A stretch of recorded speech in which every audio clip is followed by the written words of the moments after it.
Hey guys, इस प्यार को क्या नाम दूं कि अपकमिंग एपिसोड में दिखाया जाएगा कि निरंजन को बहुत परेशानी हो रही होती है।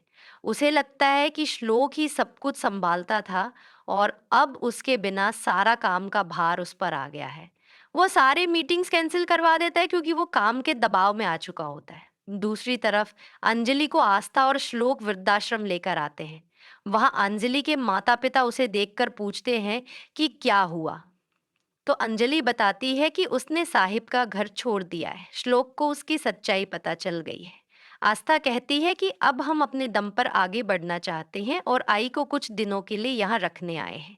हम चाहते हैं कि उनका खर्चा भी हम ही उठाएं क्योंकि हम नहीं चाहते कि यह वृद्धाश्रम साहिब यानी निरंजन जी के पैसों से चले।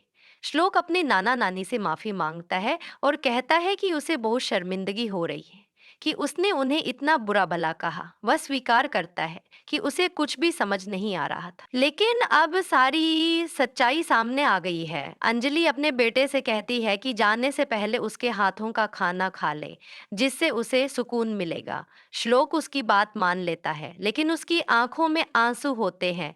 श्लोक कहता है कि आई तू रो मत, मैं जल्द ही एक नौकरी कर लूंगा और फिर तुझे यहाँ से ले जाऊंगा। आस्था दोनों को समझाने लगती है कि अपने आप को संभालें। अंजलि आस्था से कहती है कि वह श्लोक का ख्याल रखे और आस्था उसे भरोसा दिलाती है। वही सुनीता आस्था को रोककर कहती है कि जो मोबाइल उसने उसे गिफ्ट दिया था, अबजर अबजर आस्था उसे भरोसा दिलाती है। वहीं सुनीता आस्था को रोककर कहती है कि जो मोबाइल उसने उसे गिफ्ट दिया था, वह अब आस्था ही अपने पास रखे क्योंकि यह उसके काम आएगा। आस्था पहले मना करती है, लेकिन सुनीता बहुत जोर देती है तो वह मोबाइल रख लेती है। दूसरी ओर अंकुश घर आ जाता है और कालिंदी से पूछता है कि उसने उसके साथ ऐसा क्यों किया। वह कहता है कि उसने वसीयत पर साइन क्यों नहीं किए।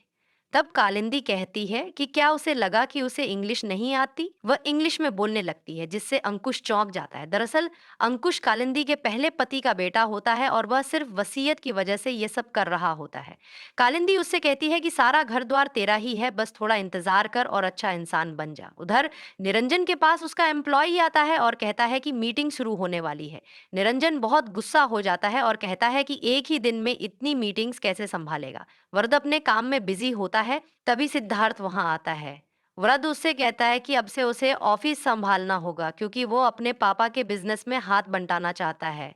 श्लोक और आस्था घर छोड़कर चले गए हैं, जिससे घर और पापा दोनों बिखर चुके हैं। इसीलिए ऑफिस का ध्यान रखना होगा। वरद उसे चाबी थमाते हुए कहता है कि ताई को इस बारे में कुछ न बताना। श्लोक और आस्था नौकरी की तलाश में होते हैं।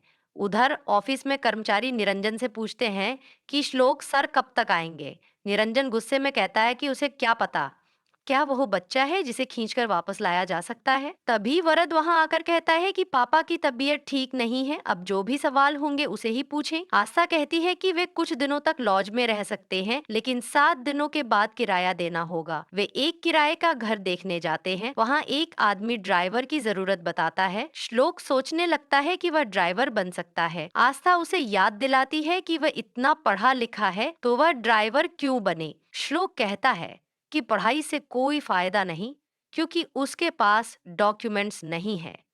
उधर वरद निरंजन से कहता है कि उन्हें चिंता करने की जरूरत नहीं है, वह ऑफिस संभाल लेगा। लेकिन निरंजन कुछ कहे बिना वहां से चला जाता है।